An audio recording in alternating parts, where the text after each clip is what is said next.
নমস্কার বন্ধুরা, আমি মৌ। আমার চ্যানেলে সবাইকে স্বাগত জানিয়ে একটি ভিডিও শুরু করছি। তো আজকের আমি বানিয়ে নেব আলু ফুলকপি দিয়ে কাতলা মাছের ধনিয়া ঝোল। তো ধনিয়া ঝোল বলতে আমি ধনিয়া পাতা দিয়ে ইউজ করব। তো এখানে আমি কী কী নিয়ে নিয়েছি: আলু, টমেটো, মটরশুঁটি, পেঁয়াজ, কাঁচা লঙ্কা। আর এখানে নিয়ে এনেছি কাতলা মাছ কেটে, একদম ফ্রেশ পুকুরের মাছ কেটে 2 পিস আমি রান্না করব, 2 পিস নিয়ে নিয়েছি। তো এই মাছ আর এই সবজি দিয়ে আমি তরকারিটা করে নেব। তো এখানে নিয়েছি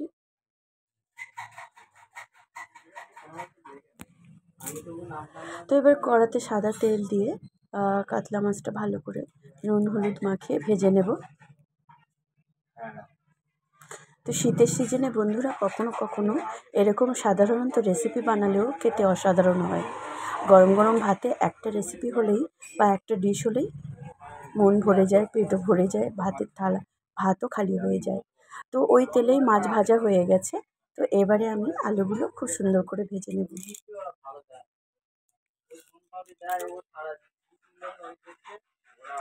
তো ওই আলু ভেজে নিয়ে ওই তেলেতেই আমি জিরে ফোড়ন দিয়েছি আর দিয়ে দিয়েছি তেজপাতা ফোড়ন। এবার দিয়ে দিয়েছি কাটা পেঁয়াজটা একটু ভালো করে ভেজে নেব। তো পেঁয়াজটা ভালো করে ভেজে নেব লাল লাল করে।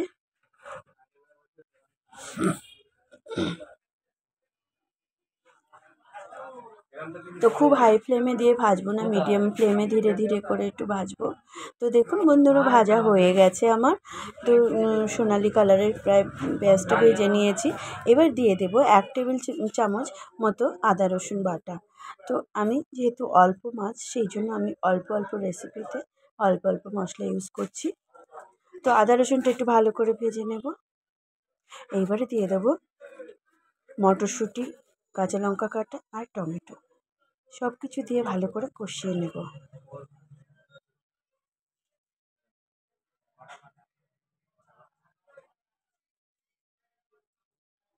যাতে মটরশুঁটিটা সিদ্ধ হয়ে যায়, টমেটোটাও গলে যায় আর সুন্দর ভাজা ভাজা কষানো হয়ে যায়।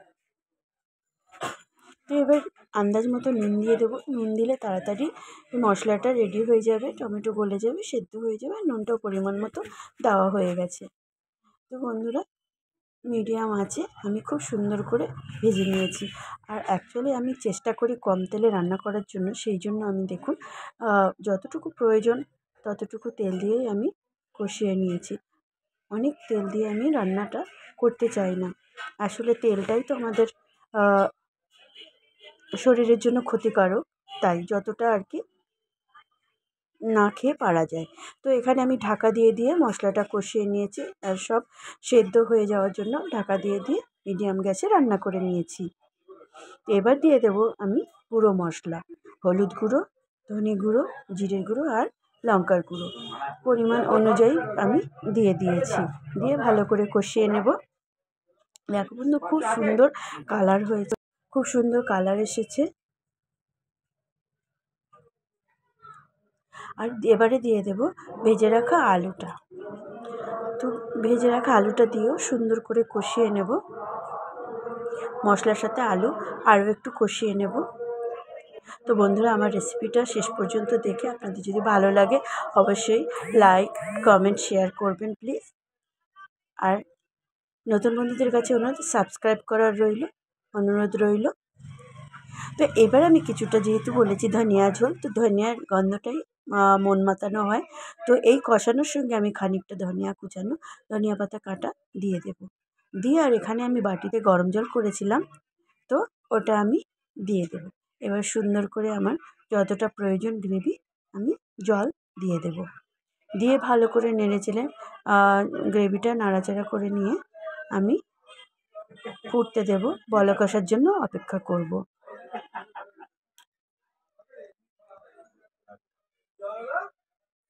তো শীতের সিজনে ধনিয়া পাতার ফ্লেভার মন মাতানো হয়, খুব ভালোও লাগে। সেই জন্য আমি আর ঝটপট এটা গরম মশলার গুঁড়ো ব্যবহারই করব না। খুব সিম্পল আর সাধারণ, ঝটপটও হয়ে যায়। দেখুন বন্ধুরা, আমি 2-3 মিনিট রান্না করে নিয়েছি, খুব সুন্দর গ্রেভিটা রেডি হয়ে গেছে মাছ দেওয়ার জন্য। এবার ভেজে রাখা মাছ আমি দিয়ে দেব। দিয়ে মাছটা আমি গ্রেভির মধ্যে ভালো করে মিশিয়ে দিয়েছি। এবার ঢাকা দিয়ে 5-6 মিনিট রান্না করে নেব। তো আমি 5 মিনিট পরে ফিরে এসেছি। দেখুন একদম রেডি হয়ে গেছে। যতটা আমি গ্রেভি রাখতে চাই ঠিক সেই পরিমাণে রেডি হয়ে গেছে। মাছটাও আমি এপিট ওপিট করে উল্টে দেব। আলুটাও একদম পারফেক্ট গলে গেছে, মটরশুঁটি গলে গেছে।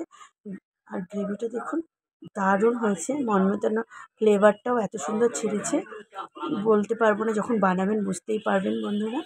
তো দেখুন আরও কিছুটা ধনেপাতা কাটা আমি এখন উপর থেকে দিয়ে দিলাম। তো আমি কোনো গরম মশলা ইউজ করবো না, তো ধনেপাতাতেই অসাধারণ ফ্লেভার ছেড়েছে। গন্ধে মম করছে পুরো আমার কিচেনটা। তো আমার রেডি হয়ে গেল কাতলা মাছ দিয়ে, আলু দিয়ে, কাতলা মাছ দিয়ে ধনে পাতা দিয়ে ঝোল।